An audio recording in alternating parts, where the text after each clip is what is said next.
but I'll like not finish the sentence. Ever. Because my thoughts are always just, I don't know. Yesterday we're on the phone. It was not done. He goes, all right, yep, so I got to go. We'll talk to you later. What? You act like you're 911 and someone just dialed you. My sister said the statement. They were joking with my wife, but they said, I feel like when I'm on the phone with Paul, I have a gun to my head. I do too. And I was like, and I've been your business partner. It's like, it's almost like, it's like right there and you're like, ah.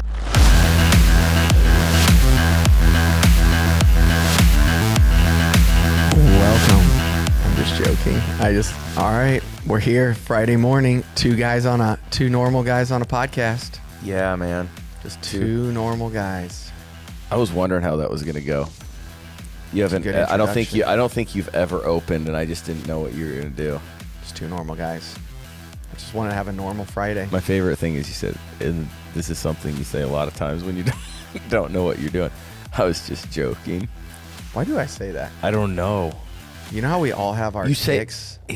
That's a tick. That's a tick. I mean, Blake, this is I something. have a lot of ticks, I think. You do. This is something that's like so constant.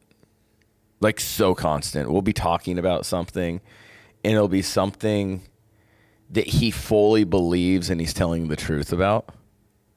And he just goes, I'm just joking. I go, no, you're not. And he's like, no, yeah. I go, no, you're not. He goes, yeah, I'm not. But it is a tick. Do you know what else I've noticed? I'm just joking, man. That people will tell me, because my kids tell me that, I don't finish, like I'll like be talking, but I'll like not finish the sentence. Ever. Because my thoughts are always just, I don't know. Yesterday we're on the phone. We were talking to Cobe too. It was on a three-way and we were just talking about stuff. Nothing, like our conversation was not done. It was not done. He goes, all right, yep, so I got to go. We'll talk to you later. What? That's something else you do all the time. We'll be in mid-conversation. You're like, you act like you're 911 and someone just dialed you. I could see Have you ever noticed that? Like, my sisters say you're they feel like, we got to go. It's because What's the emergency? It's because I always, it's like I get a lot of calls, but it's like I also have to learn. I think that's where we've been talking about margin in life, because my sisters said the statement, which isn't a good thing. They were joking with my wife, but they said, I feel like when I'm on the phone with Paul, I have a gun to my head. I do too. And I was like, I've been your business partner. It's like, it's almost like, it's like right there and you're like, I don't Speaking know of that, I what's gotta go. I'm just joking. I'm just joking. Next thing you know, Paul just leaves the set. I'm just joking. Yeah, you are just freaking joking. No, but that is something, that is a tick that you have. What are other ticks? Oh, do you know what else? So last night during well, I better make this quicker. So we watched The Chosen. Yeah. The season 5. It's the Lent ones, or what, where he goes into the city, or Jesus goes into the city, and my daughter is sitting there playing with a water, and oh gosh, she twists. I don't know what she was doing. It was a LaCroix. She spins it around. She drops. Wait. Twist the LaCroix. Like she was playing with it, gotcha. and but it was like it was a toy. It was like, yeah, and I was like, and she spills it, and you know me with spills. I flipped my lid. I had to bring her back down and apologize. I said, was I a little hard on you? She's like, yeah, kind of. I said, I'm sorry. And so when this happened, you have to say you're sorry to your kids when you make a mistake. When this happened, what is flip your lid? Was it Violet or B? Violet. Were you like, Violet, we can't do that? No, I was like, get upstairs now. Except I yelled. And then I was watching I was trying to relax. I would pay so much money to watch him get kind of mad. And I was like, go. Go. What would you have done? If you not that probably wouldn't have bothered you. No, that spills kind of aren't like, they might annoy me, but like. But when you're laying there, you have a blanket on, they spill on your blanket like all over. I'm just like, that wasn't fun. I'm trying to relax. This guy like spills. He can't even. It's bad. He can't function. Or like a dirty, like if like trash, like for some reason, I get in my brain and I start like we'll be on like trips, or even if it's just like a business trip, like we're driving to a town that has a business or whatever. If we get to a gas station and we have a couple energy drinks or just whatever, it's pandemonium. He's like grabbing for everything. It's like, that's my leg. I just want to be clean. Like, you can't throw my leg away. It's not dirty. I just want to be clean. But is that not true? Like, true. It's crazy. What was our favorite? We brought it back up yesterday. Buffalo Wild Wings, and it was out. I don't know if it was in Springfield, Ohio, or somewhere there. Yeah, I think it was. Horrible experience. We were there because I was playing in the U.S. Open sectionals, the final stage of U.S. Open qualifier, and Paul loses his phone. Was it phone or was it my phone? Yeah, it was your phone. It wasn't your wallet. It was your phone. So we left, and we're about 15 minutes out, probably 10, 15. And he's like, someone call my phone. So we call his phone. I'm telling you, we're driving. This is when we had a van. So we took the van, had a TV in it. We could watch NBA playoffs. It was great. We pull over on the side of the road. Kobe was driving because we didn't want to. And Kobe pulls on the side of the road, and you would have thought that Kobe was like a villain. Like, he's like, what are we doing? Have you looked here? And then he's like asking to look. He's like, well, let's open the trunk. Like, his freaking phone was in the trunk of a van. You never know where you can misplace your phone. Of a van. We literally are on the side of a road. It's like country. It was like on a farm, and he's panicking. I was panicking. Like, it was crazy. It's like, dog, it's not up here. It's not anywhere. Like, we're trying to call it. Well, then we call Buffalo Wild Wings, and they say it's not there. We end up going back, and we end up finding it, like on the seat or something. And the person was so nonchalant. You were so mad at that person because she's like, oh, I guess it was, or something. I was like, something in me. I was just messing. I didn't. But I wasn't wish mean you to guys them. could have seen the craze for like I wasn't mean 10 to them, 15 minutes. He was just like in panic mode, and it's like he was like looking in crevices of the van that couldn't even got to because we had luggage. He's like looking in like compartments in the back that no one could get to. The only way a phone could get in there is if you like put it in. That was a spiritual attack. That was I will say this, which we'll talk about later. We will talk about later. That was a spiritual. That was the enemy. If you don't think that was the enemy, I don't know what is. I thought because I was convinced while I was looking that there was a little demon trying to put my phone in different places, messing with me, and I wasn't going to allow that. I wasn't going to allow that. You don't mess with my phone. And there's probably people that haven't heard stuff in the spiritual realm like that. And Paul just said that, yeah, I don't think that was happening. But it was, anyways, we didn't know. It was wild. And I remember laughing. My brother was with us too. We ended up finding it. We still to this day laugh about that. Do you know what I laugh about with your brother Joel? Like, I've been around Joel like on multiple instances that where everything like where I would think it's very heightened or whatever, and he's just like, it's like there's like your family doesn't have a lot of reaction. What was that when we?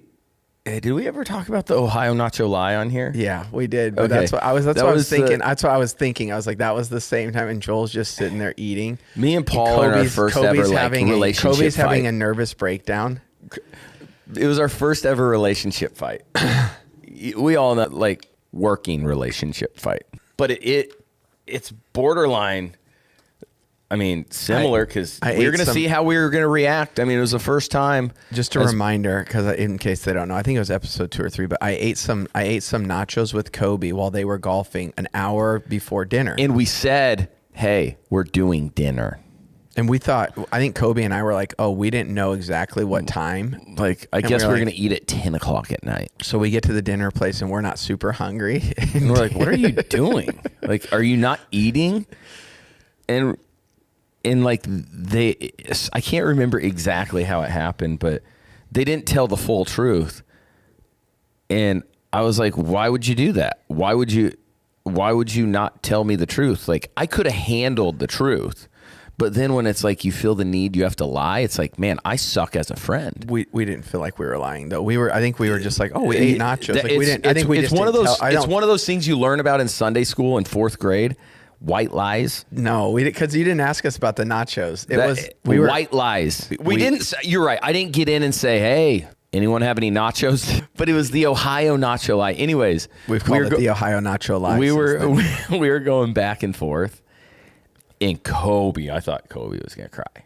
Oh, it was. I thought he was going to cry. Which would have been worth it in and of itself. It already was because of that. But I just will never forget during that moment. I'm like, and I just look over at your brother, and he's just like, not even giving, and he's just like, oh yeah, we're all good. Like, well, and then I was like, Joel, wouldn't that annoy you? He's like, yeah, I mean, I don't know why they didn't tell you. And he's like, yeah, it would kind of annoy me.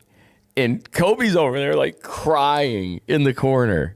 It was, wasn't it like a pizza place or something? Oh yeah, it was a good pizza. But do you know what I was thinking of? I remember the chairs we were sitting in. It was really good pizza too. Because I remember we brought some back, but dude, I was actually thinking of this side trail, but on our trips, we've had amazing pizza. Like, what about in Brooklyn? We have a gift. Dude, you know what? That was, unreal. But the one in Arizona. The one in Arizona we ate at? That might have been my favorite, honestly. It might have been. Old Town Pizza in Scottsdale. The crunchiness. Oh, my gosh. The crunchiness of the undercarriage of the pizza. Oh, my gosh. It was amazing. Anyways, Joel was not flustered. No. I get flustered. So you see people... Like trash, spills. What else? Oh, if I think the other thing I got to get better at, if I think I like disappointed someone. Oh, do you get flustered? Oh my gosh. Or if I think I like did something wrong, like if somebody like thinks I did something wrong, because I'm like, you know me, I'm like try to be very pure intention, and it's like I probably need to pray for the other end then. It's unhealthy. It's unhealthy. That's a people pleasing thing. I'm not okay with it. I probably need to get a little closer to yours, though. Not that I hate people. I don't hate people. No, they're sweet. Blake, do you think I hate people? No, you don't think I do. People are just... People. Did you say they're sweet? Yeah, so people are sweet. People are just so sweet, man. Most people. Yeah, but I don't know, man. Your reactions to certain things, I wish people could see it in real time. Because it's like panic attack.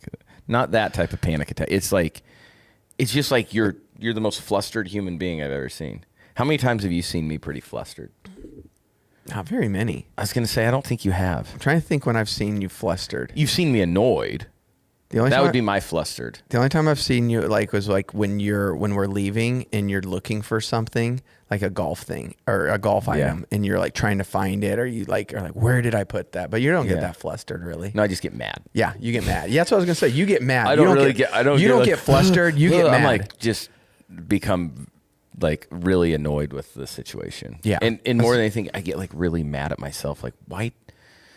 There's so many times I go through like a morning or whatever, and I'll do something, and I don't pay attention to it. Same here. I do that same thing. Yeah.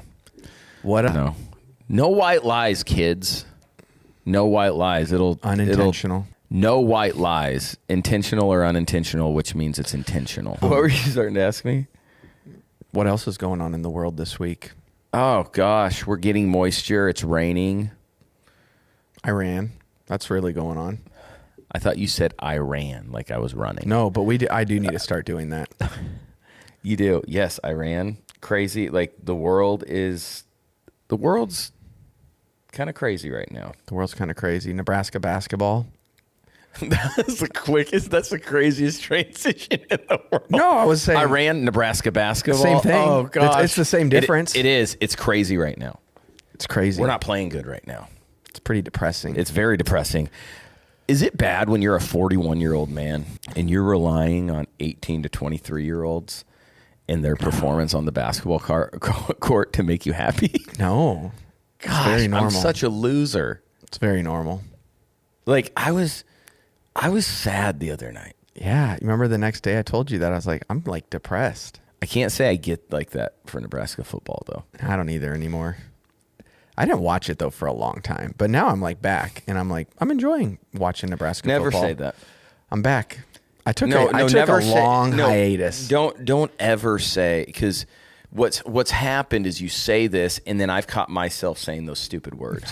You know, yeah, I enjoy it. I'm back. I'm back. You enjoy watching football. I do. I love watching football. I love enjoy watching football is like someone that is so not committed. I truly enjoy. Enjoy is not the word you use. You love it. I love it. I do love it. Do you love watching Nebraska or basketball, or yes. do you enjoy it? No, I love it. Okay, I like Nebraska basketball more than football. Do you love watching Bob Ross paint a picture, or do you enjoy that? Enjoy it. Yep. That's when you say enjoy.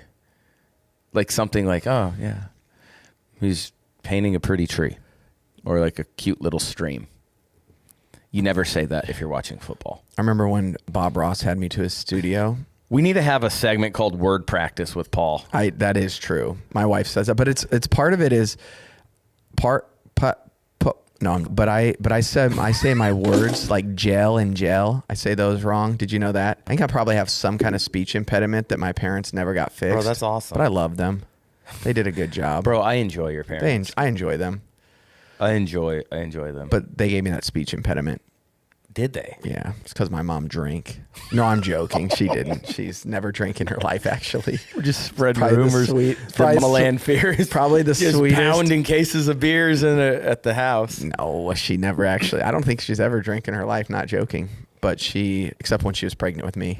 No, I'm just. That's so bad. That'd be not cool. That'd be terrible. That'd be terrible. I probably wouldn't be here with you. You probably wouldn't. No. That's probably true. That's probably accurate. I mean, that's not inaccurate. No, you know where I think I got those from? Where? We're talking about where he got my speech impediments. Yeah. Where'd you get it from? If I was guessing, growing up, I hated English class.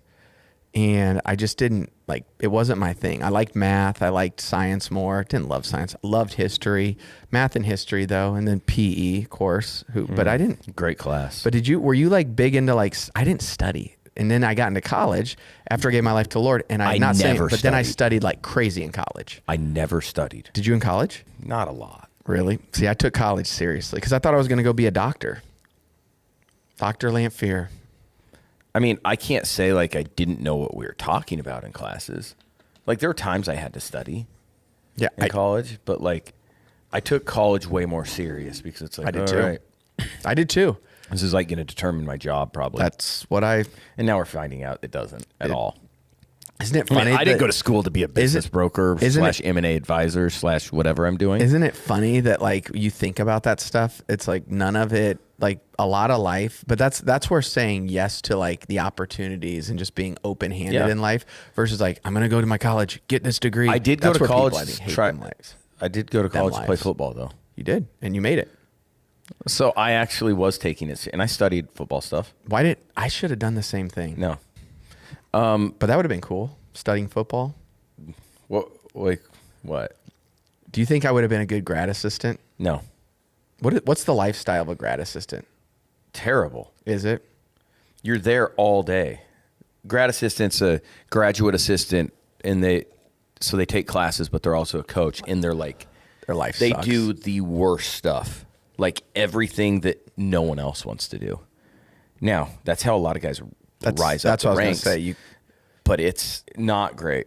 Really? You have to take your classes, which isn't classes, but you're just doing everything. Drawing up plays, doing all kinds of different things. Drawing up defenses for the scout team, drawing up defenses for the or offense for the scout team, the plays.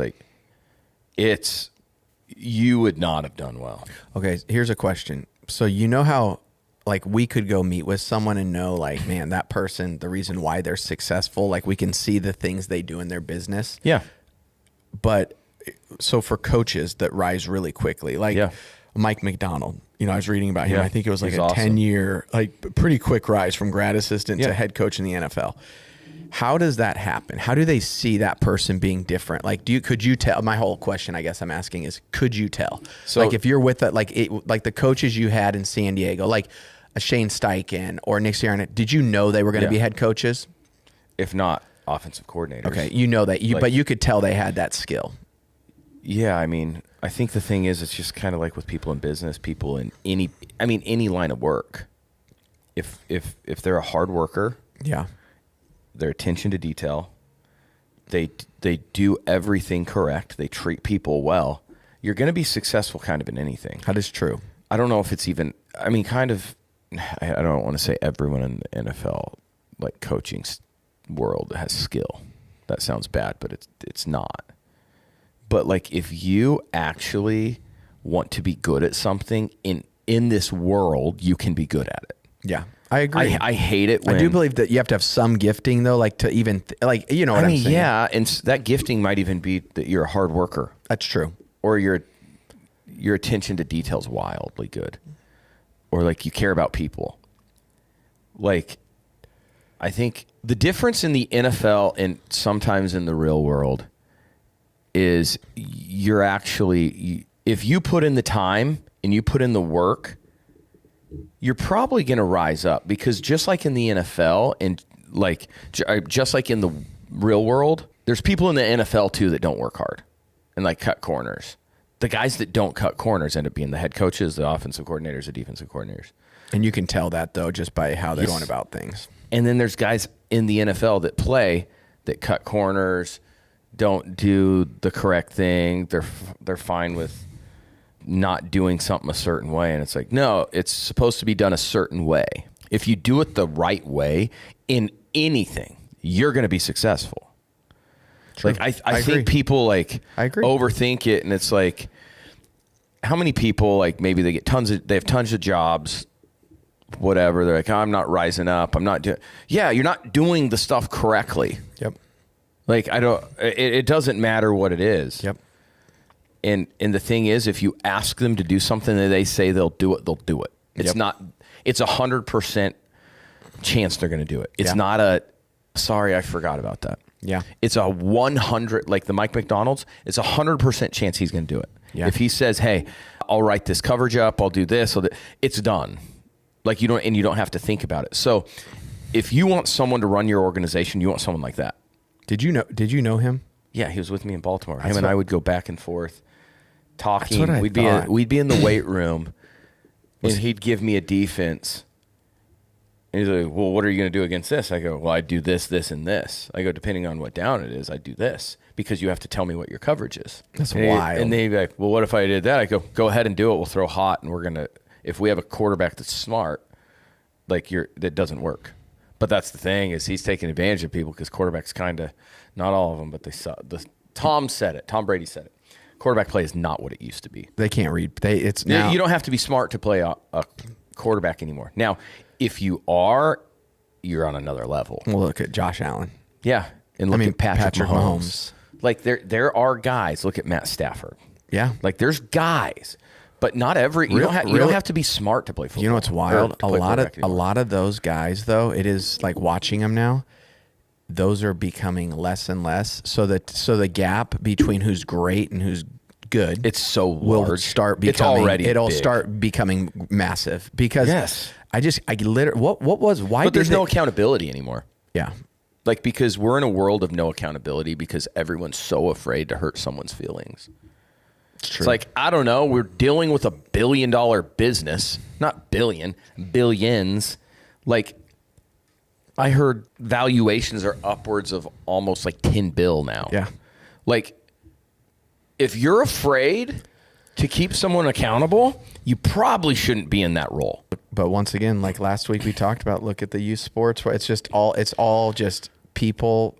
Well, it's like we don't want to hurt anyone's feelings. We don't want to hurt the players' feelings. And if you do hurt the players' feelings, you might have said something mean. So now you're going to get slapped on the wrist. You're going to have to get, like, what are we doing? Is that what we're doing with society nowadays? Oh, you can't get mad at someone if they're late. Yeah. Oh, you can't get mad at someone if, like, well, I think it's just if we can be victims, that's the biggest goal right now. That's the goal that I think society is trying to create in people, is you're a victim in life, no matter what. Yeah. And it's like, the reality is you're not. like, yeah, life can be hard sometimes, but you're not a victim. And I think it's played through to sports. It's played to business. Every single person is looking at themselves, or not every, but a lot of people feel like they're just victims. Yeah. I want my kids to be able to, I don't want them to shudder anytime someone says something that could be negative. Yeah. Like, and blame someone else. Like, no, you didn't put in the work. And now I'm not saying you need to work 90 hours a week at things. No. I'm just saying, like, all jobs can be done at minimal hour, like a lot less hours than we do. Like, think about football coaches. They're there all day. They don't need to be there all day. They're walking into the locker room with a coffee, just talking to players. Like, if that's on your hourly, what are we doing? Kirk Cignetti's not doing that. No, and he kind of won a national title. Just be efficient. Like, when you're there, work. That's what, when you're not, don't work. Like, spend time with your family. Enjoy while you're working. And your life won't suck if you spend time with your family. Like, see, that was one of the main reasons I never wanted to get into coaching. I want to know my children's name. Like, I don't want to see them once a week, twice a week. And if I was ahead, and I remember maybe it was you or someone, I said, the only way I could do it is if I was a head coach right away and I decided what the hours were. Me. And then if the school or the franchise didn't like it, fire me. Yeah.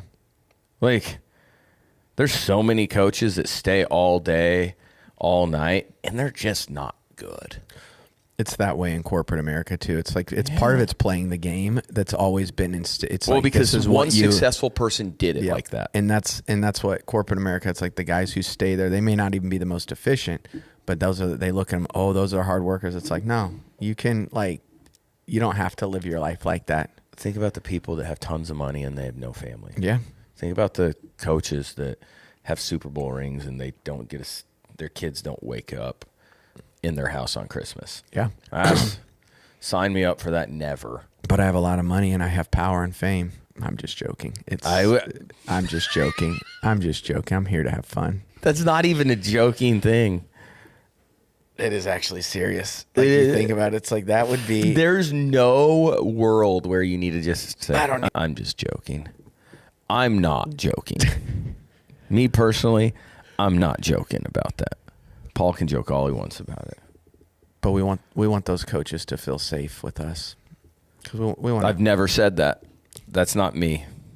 That's coming out of his mouth. Sure, we want them to feel safe. Like, I want them to have a safe place to live and stuff like that. But yeah, me too. You know what you'd be good at? What? Like, all this crap that you talk about, hugging players and making sure people feel safe and loved and celebrated. I think I would. That was the dumbest thing too. Like, what are we doing? But, like, someone could hire you just to walk, like, not as a chaplain, just as, like, an encourager. You just go in and say nice words to people. There's statistics about that. I will say this.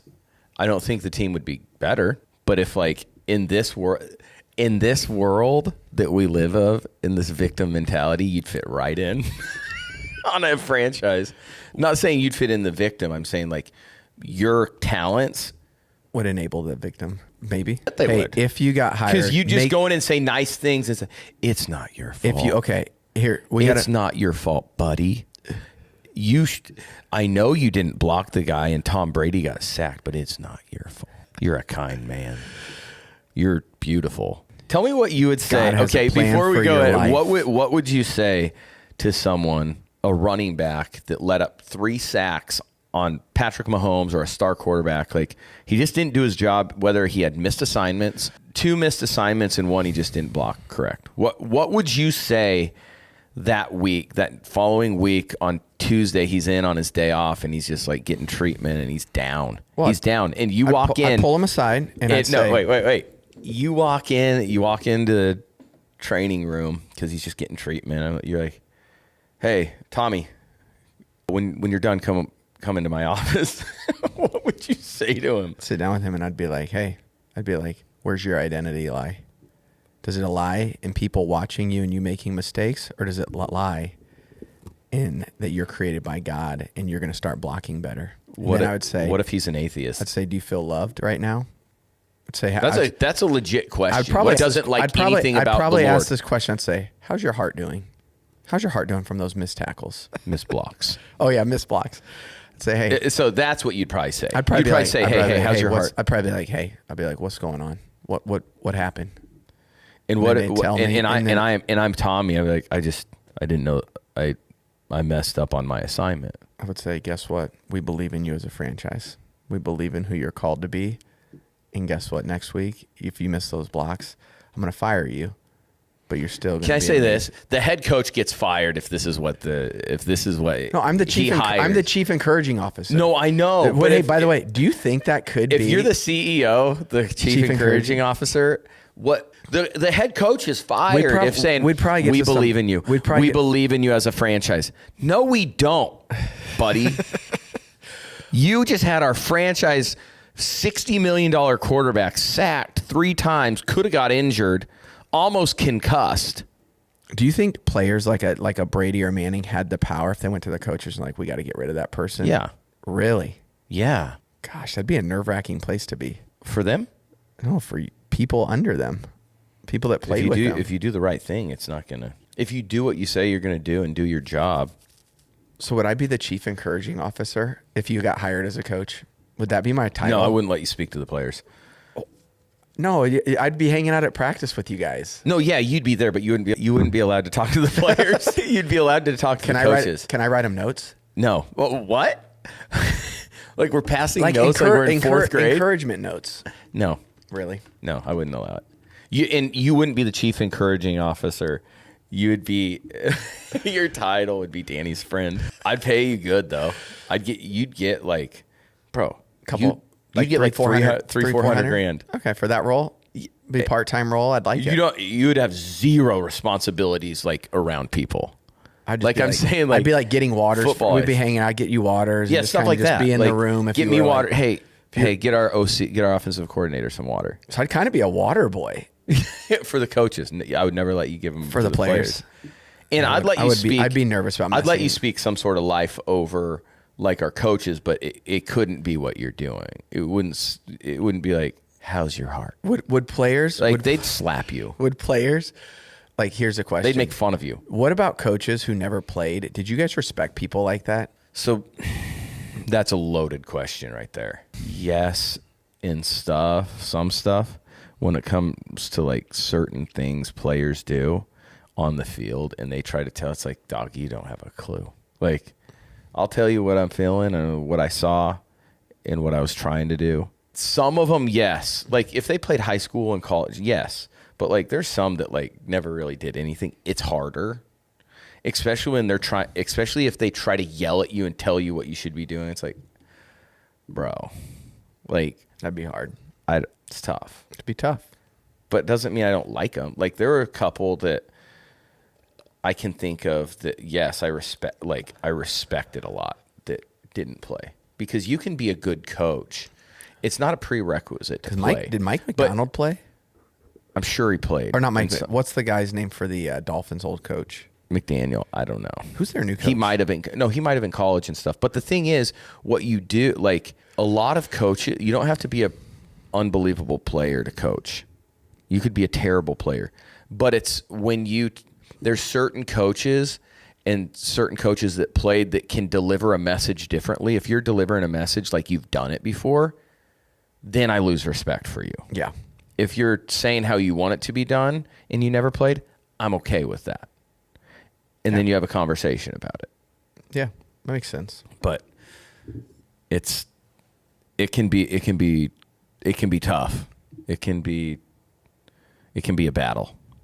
So I'd really have to learn. I wouldn't ever put you in that position because since you're my best friend, I would never let you fail at that because I think you'd fail. No, special teams. It's all about hype on special teams. I'd get them what it's about. Is there assignments? You should run down the field and tackle the guy. No, I almost got fired because of missing it. Bad. Yes, I almost did. That's nerve-wracking. A lot of nerve-wracking stuff today. A lot of nerve-wracking stuff. It's nerve-wracking. What do you got for us today that's nerve-wracking, Paul? Spiritual warfare. I don't know why that made me laugh because it's not funny. It's actually crazy. You go spiritual warfare. When the enemy attacks people, it's hilarious.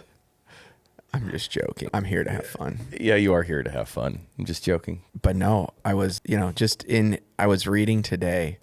I've been reading this book, and I was going to actually look it up real quick because I can't remember what it's called, but it's a really good book. And it's by a guy named John Ramirez. It's called Ramirez. No, I'm joking. It's called The Big Ramirez. All right, John Ramirez books. And we're promoting this guy, but I don't think it matters what the book is. It's been amazing. What's it about? It's called Fire and Prayers, or Fire Prayers. So it's just like, it's basically, but he goes in, he talks about just spiritual warfare.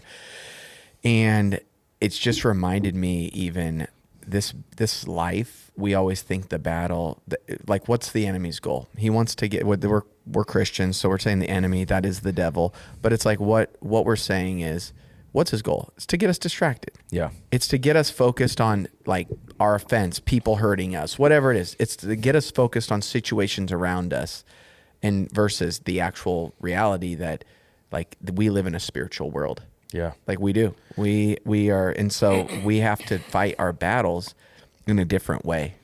And I mean, I think the thing is too, I mean, you said distraction. I 100% agree with it. But like, what's he distracting us from? Is it from our relationship with Jesus? Sure, but I think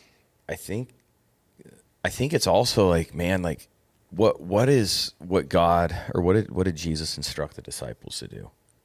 Go make disciples. Go make disciples of all nations. Go make disciples of all nations. What did Jesus do? He left the Holy Spirit. Why? So we could be empowered by the Holy Spirit to go out and make disciples of all nations. In Acts, before this happens, it's right when the church starts, and they're going to be going out on ministry and whatever.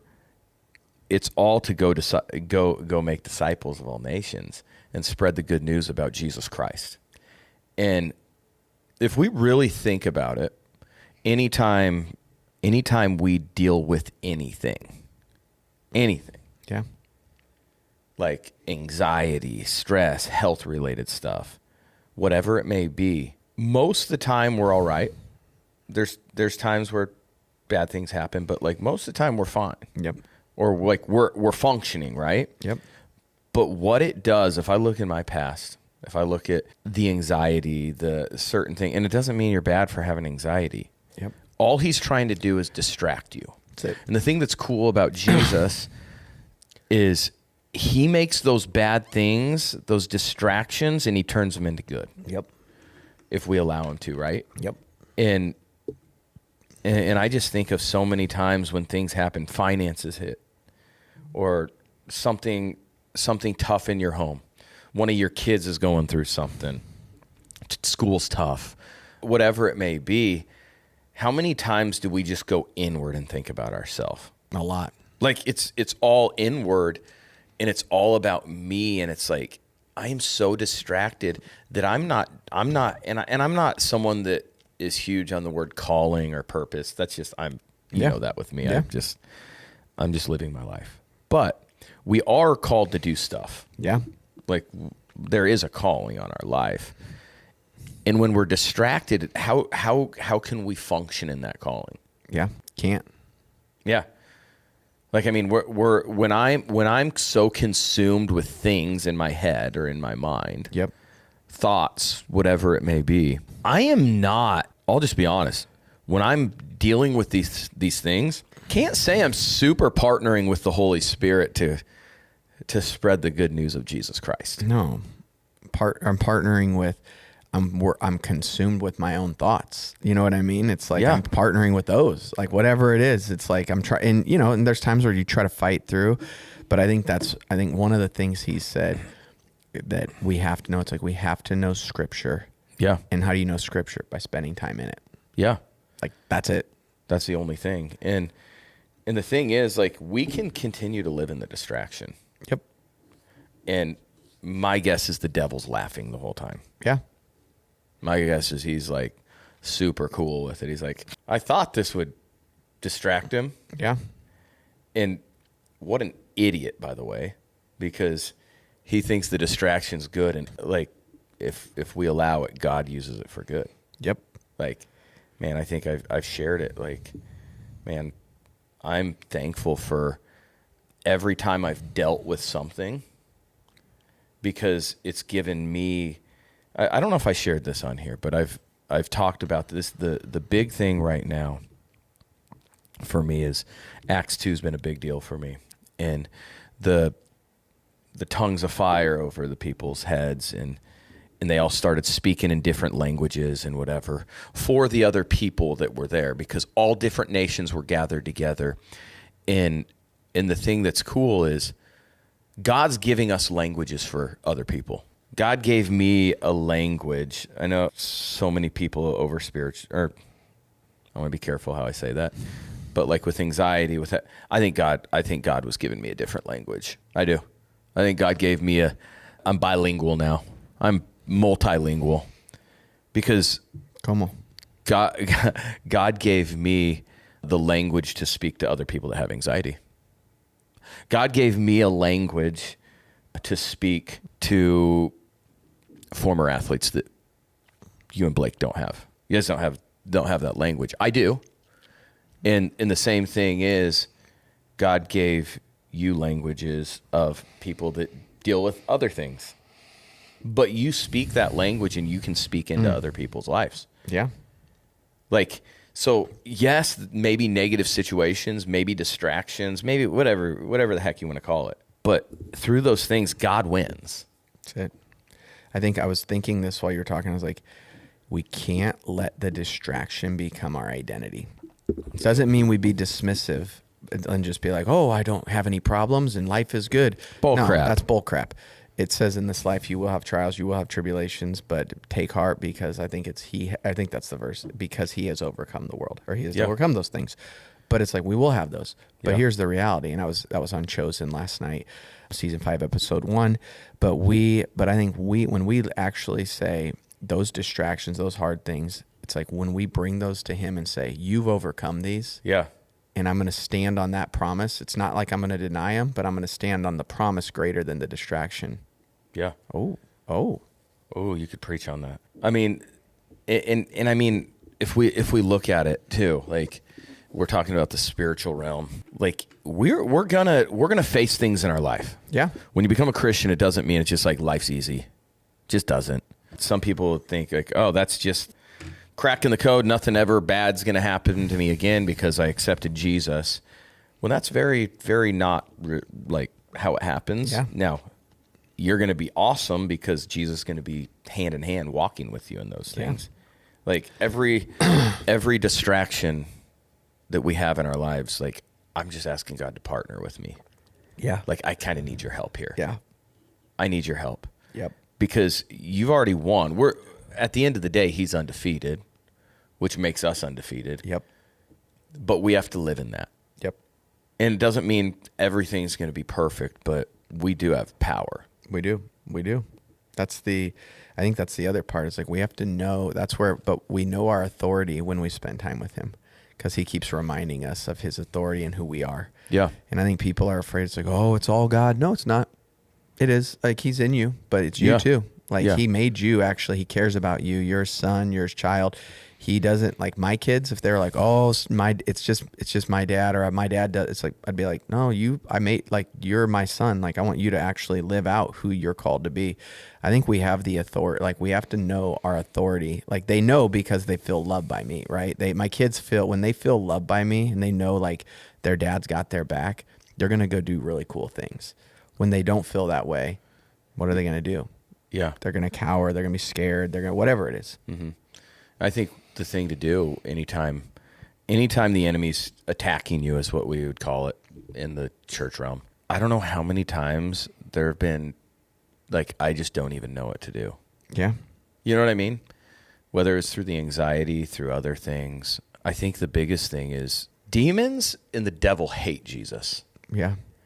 They're terrified of Jesus. Like, so terrified. And it's like, let's start